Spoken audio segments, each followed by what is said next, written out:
everybody, welcome back to the Evermore YouTube channel. It's Chris back with the match preview for Newcastle United's early kickoff this Saturday against high-flying Manchester City at the Etihad Stadium. It does not get any easier for Newcastle United off the back of the crushing Carabao Cup final defeat against the other bloody team from Manchester. We're taking on the better one, probably.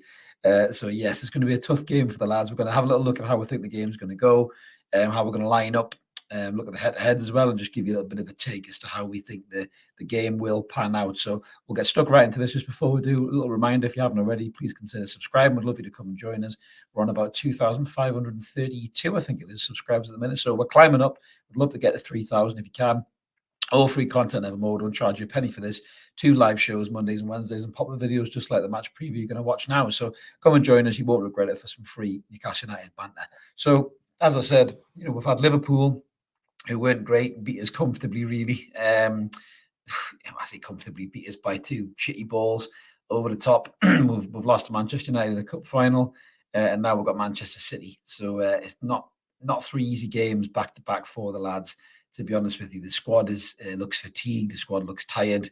We talked about this in Evermore as well. I think a lot of Newcastle fans are of the same mindset that there has to be a few changes made to the starting lineup. So with that in mind, this is the way we think the lads should line up. I don't know whether they will line up this way, but these are the changes that we think should really be made. So the big change is obviously Nick Pope coming back between the sticks.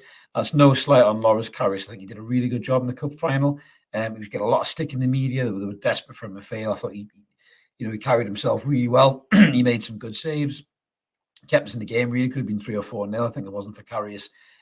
My only criticism was maybe not sharp enough to get his hand up quick enough for the Rashford shot, but that's just splitting hairs because it was a deflected effort. It could have been any keeper really, but Pope will walk back into this side hands down. He's our number 1 goalkeeper. We have missed him, and I think having him back is obviously going to be a massive asset to the team. So the back 4, we made 1 change in there, which was Matty Targett coming in for Dan Burn. I'm a big believer in this. Dan Burn left back is done. I just don't think this works anymore. I think it throws the whole team out of its axes. We don't have any width going up the left-hand side in terms of overlapping the wingers. Targett can take set pieces as well from the left-hand side, which means Trippier doesn't have to go across to the side and get caught short when we get caught on the break, which against City very easily could be the case. So I'd like to see Matty Targett come back. I've left Fabian Schär in there. There could be an argument for moving Dan Burn to centre half, but I know Eddie doesn't like playing 2 left-footed centre halves, so I can't see that happening. And Kieran Trippier, despite all these adamant case against him, maybe needing dropped, not dropped, maybe rested. We've left Kieran Trippier in because I do think the trips will play unless his legs hanging off, really. So moving in the midfield, maybe a bit harsh, but we took Sean Longstaff out of the midfield and brought Joe Willock back in for his energy. I think, a little bit more rest on that hamstring, and a little bit more training, get himself a little bit sharper. I think that, having Joe back will definitely help the team. There's no doubt about that. And, we have missed his energy. Obviously, Bruno back as well, hopefully a little bit sharper with Joe Linton alongside him. That midfield should be good, but they're going to be in for one hell of a game against some of the best players on the planet, never mind the Premier League. And up top, we've made a couple of changes, the 2 big changes. We've left Maxi in. We think that, the performances he's had over the last couple of weeks maybe warrant him staying in the team. But it's time for Anthony Gordon to start a game, in my opinion. This is a huge game against a huge team. But I think Anthony Gordon would equip himself very well in this game. I think the flashes that we've seen of him, he's looked really good. Some good through balls to Wilson, who duly fluffed the pair of them. Isak's got to start. I think all Newcastle fans are pretty much in unison about that. Wilson looks absolutely shot to pieces, and he has done for weeks and weeks and weeks now. I don't think Eddie should have played him in the final. I think that was a big mistake from Eddie. Hasn't made many, but that was one. So I think dropping Wilson is 100% needing to be done, in my opinion. So that's the lineup that we've gone for. It's not going to be easy, as I said. You're talking about some of the best players, in the world here. Never mind the league. Just a little bit on Man City's side, and some of the players that they'll have back into the side. So they've had a great run. The battered Bournemouth 4-1 comfortably the week. I think they won 3-0 midweek in the cup as well.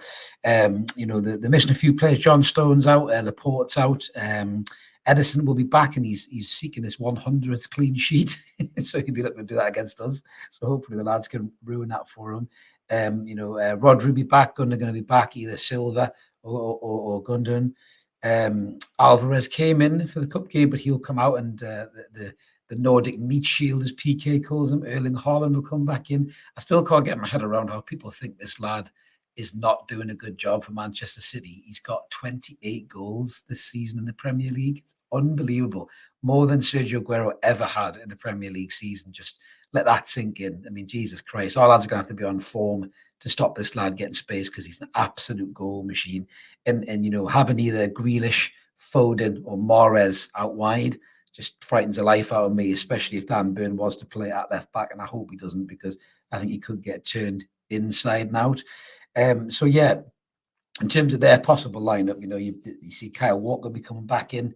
Nathan Ake might keep his place. Obviously, De Bruyne will come back in. Superb player. You know, probably Foden, Haaland, and Grealish is that front three. I probably think would be the case. It's a great side, you know, and they're just finding their rhythm again. Man City, they look really good. They're moving the ball around really well. They're still maybe not getting the best out of Haaland as they could do. And I really worry that one game will click where that happens, and that could potentially be this game at the weekend, which I really hope isn't the case. But it's going to be an unbelievably tough game. Let's have a look at the head-to-head before we give you a prediction. So this is the head-to-head against Manchester City. In 45 Premier League games, massively weighted to Man City. But listen, Man City over the years have evolved and transformed into what we want to be. You know, 28 wins for them versus our 8, 95 goals versus our 43, 20 clean sheets for them versus our 8. You know, so but we're coming in this in a good position. We're still 5th in the league, despite tailing off a little bit. You know, City is second; they're about 14 points ahead of us. Which, you know, if you would have said that last season, you probably would have laughed, really, because I don't really think we had 14 points or near enough last season. But, you know, this is going to be a really tough game. You know, the last kind of 5 Premier League games against them there, you can see massive defeats, huge defeats as well. We drew 3-3 at St James's Park. I was there earlier this season. We equipped ourselves really well.